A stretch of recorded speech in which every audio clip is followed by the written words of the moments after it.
1. A man is telephoning his local college about a course. First, you have some time to look at questions 1 to 5.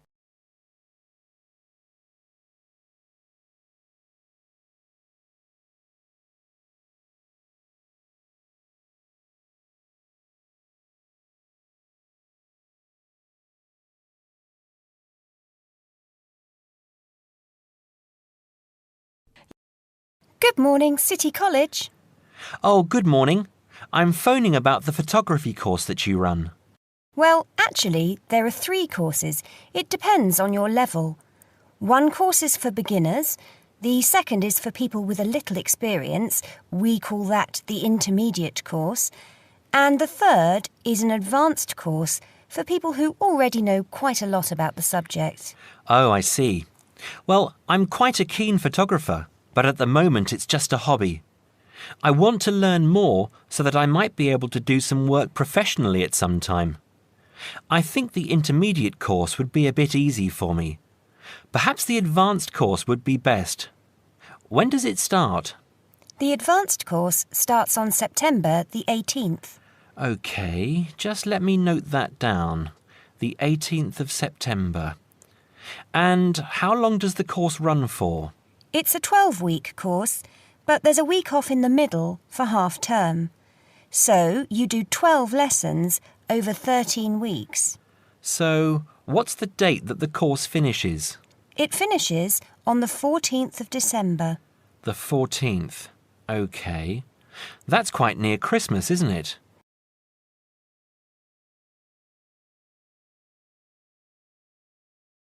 Before you hear the rest of the conversation, you have some time to look at questions 6 to 10.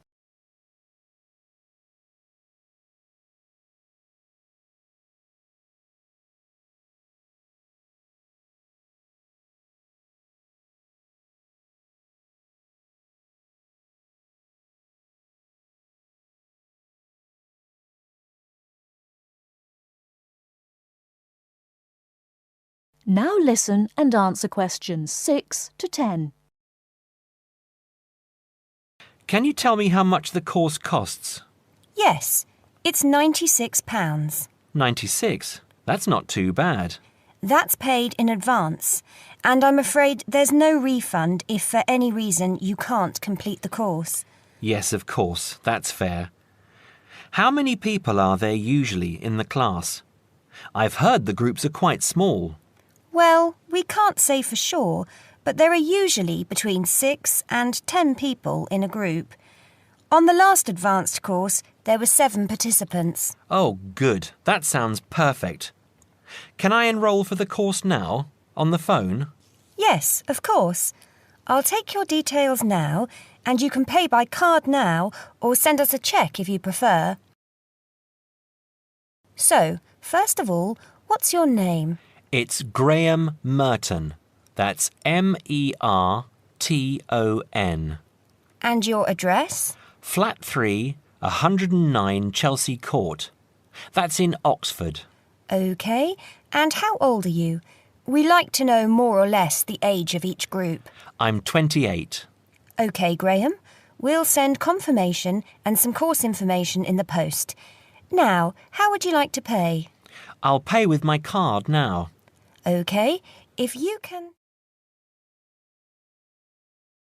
That is the end of part 1. You now have half a minute to check your answers.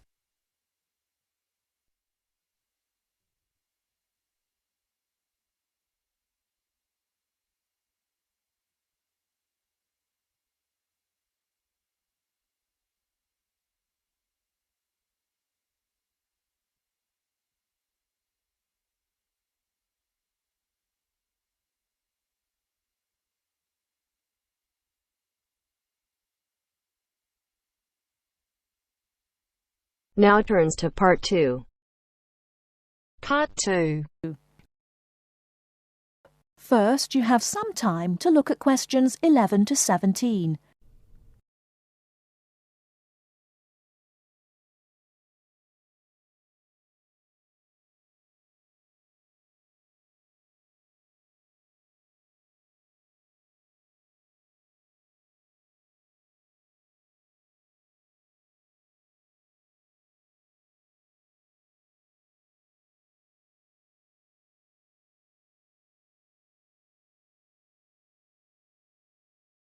Now, listen carefully and answer questions 11 to 17. Hello, Clark's Cycle Hire. My name's Keith. How can I help you? Oh, hello. I saw your ad in the local paper, and as I'm thinking of doing some cycling, I'm wondering what kinds of bike you have and what your prices are like. Well, we hire out two main types of machine, touring and mountain bikes. Are you likely to be riding off-road, do you think? No, I'll probably be sticking to roads and country lanes, so a touring bike would be best, I think. Right, well, the rate will be £50 for a week or £14 per day. So it's a lot cheaper to rent by the week. Yes, definitely. Though it's important to bring the bike back on time. Otherwise, I'm afraid we have to charge a late return fee. And how much is that? For each additional hour, it's £1.25. So if you were a day late, it would cost another £30. Yes, that's right. I'd make sure I didn't do that then. I should also point out there's a deposit which you get back when you return the bicycle. In good condition, of course. On touring models, it's £60. Is there anything else I'd have to pay? No, that's it. Though if you're planning to ride fairly long distances, you might like to have one or two accessories. Such as? Well, for another £5, we can supply lightweight bags, either panniers or the handlebar sort. It's amazing how much they can carry, and the way they're designed means they don't get in the way when you're riding. Well, I'll see. But what about essential things like a pump and a repair kit? I wouldn't have to pay extra for those, would I? No, there's no charge for things like that. Or for a lock. It's a good strong one, too. Just make sure you don't lose the key. That reminds me, what about insurance? What happens if someone steals the bike, in spite of the wonderful lock? Didn't I mention that? Oh, I should have told you that's included in the rental, too. And it covers everything, does it? It covers you against theft of the bike, yes, as long as it's securely locked at the time. You'd have to pay part of any individual claim, though. How much? If the bike was stolen and not recovered, you'd be liable for the first £100. So, if I do go ahead and rent one, how do I pay? By cheque or would it have to be cash? Neither, I'm afraid. We can only accept credit card bookings. Otherwise, we'd have to ask our customers for the full value of the machine as a deposit. I've got a Visa in my name. Would that be okay? Sure. Before you hear the rest of the talk, you have some time to look at questions 18 to 20.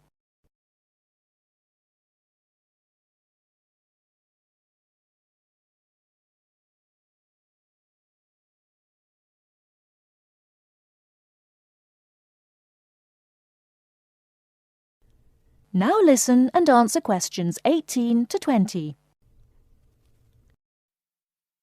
So if I want to have a look at the bikes, how do I find you? I live near the university, by the way. Right. First you take Woods Road as far as the main police station. I know it. It's right next to the park. Yes, that's it. And after the police station, there's a turning to the right called Oak Street. At the big supermarket. No, it's before then.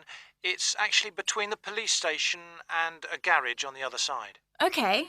So, you go down Oak Street until you reach the health centre on the right. If you get to a pub called the Maple Leaf, you've gone too far, all right? Yes, I've got that. Now, opposite the health centre, there's a pharmacy, and we're just behind that. OK, fine. I'll try to call over sometime tomorrow. Great. See you then. Bye. That is the end of part 2. You now have half a minute to check your answers.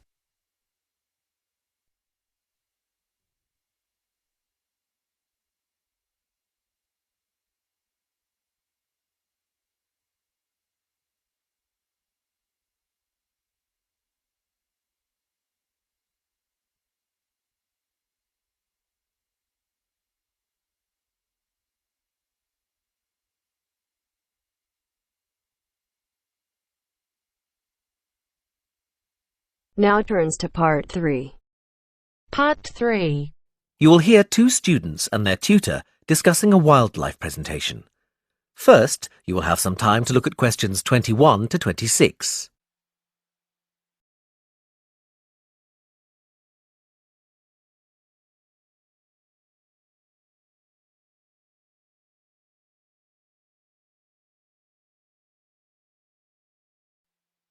Now listen carefully and answer questions 21 to 26. Hi, Katie. Hi, Ian. Come on in. Hi, Professor Gordon. We wanted to talk to you about our wildlife presentation next week. Have you decided how to organise it? Yes, Professor. At first, we were going to focus on the cat family, but then we decided to talk about nocturnal animals instead. Yes, good idea. And how is your planning going? It's going well. We think we have enough material for 20 minutes. The advantage is that there are so many visual aids we can use. We found lots on the internet which we think will be really interesting for people. The problem is that this topic has been hard to narrow down. If anything, we've got too much information for just 20 minutes. How do you think we could narrow it down further? It is a broad subject. There are a few ways you could do it, but I'd recommend just looking at a representative sample of nocturnal animals, just 4 or 5. Yes, and maybe we could choose one animal from each continent, or a land creature, a marine creature and a winged animal. I like the idea of separating it by different types of animals. And if we limit the detail, we'll definitely have enough time. But don't limit the detail too much. Also, think how you're going to interest the audience. Well, we're going to have a picture for each animal so we can talk through the picture. That's a nice idea, but don't limit yourself to pictures. If you can find any clips of the animals, use them. Showing brief video clips can keep an audience interested. I'll look on the internet tonight. And think of questions to ask your audience. People like to be involved. Yes, that's a great idea. Anyway, Professor, we've been practicing our presentation and we'd like to show you a small section. Is that okay? Well, we just have a couple of minutes left, but go ahead. Before you hear the rest of the conversation, you have some time to look at questions 27 to 30.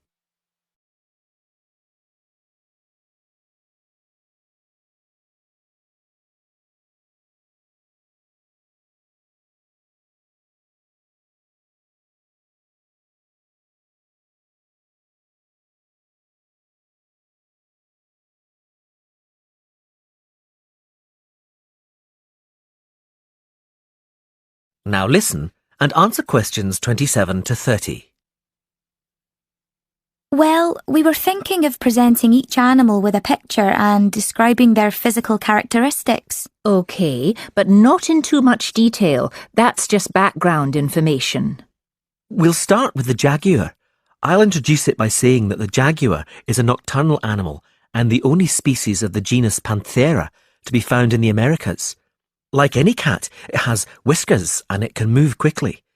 Its spine has great movement, meaning a jaguar can take long strides, sometimes up to 5.5 meters. This can make it a deadly predator, as you can imagine. Moving on to the fur, its fur is quite distinct. The markings are like black donut-shaped spots on its otherwise yellow fur. People often confuse them with a leopard for this reason. Now, the tail is interesting. Although people think that the tail has stripes on it, the fur on the tail actually is similar to the body, with black circles around the lower section. The jaguar is generally a creature to be feared. Oh yes, I should have mentioned this earlier. Sorry, like most cats, it has sharp, retractable claws. Yes, that's fine, but be careful. The jaguar is usually thought of as nocturnal, but strictly speaking, it's crepuscular. In other words, most active between dusk and dawn. But as long as you mention this, you can put it under the umbrella of nocturnal. Is that all? Yes, I think so. Thanks, Professor. That is the end of part 3. You now have half a minute to check your answers.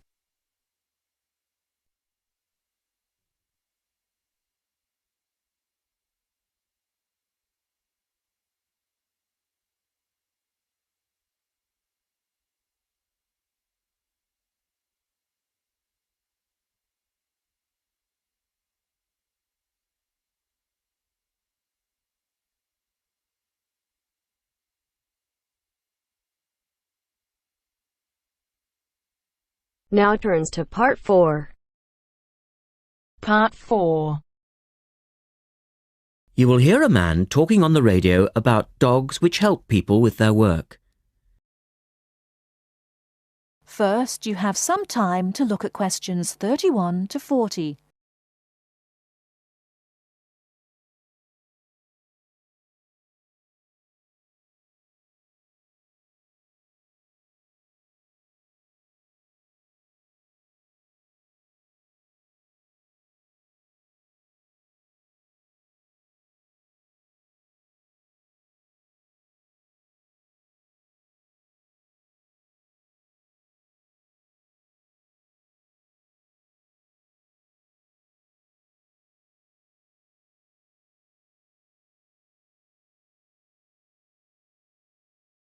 Now, listen carefully and answer questions 31 to 40.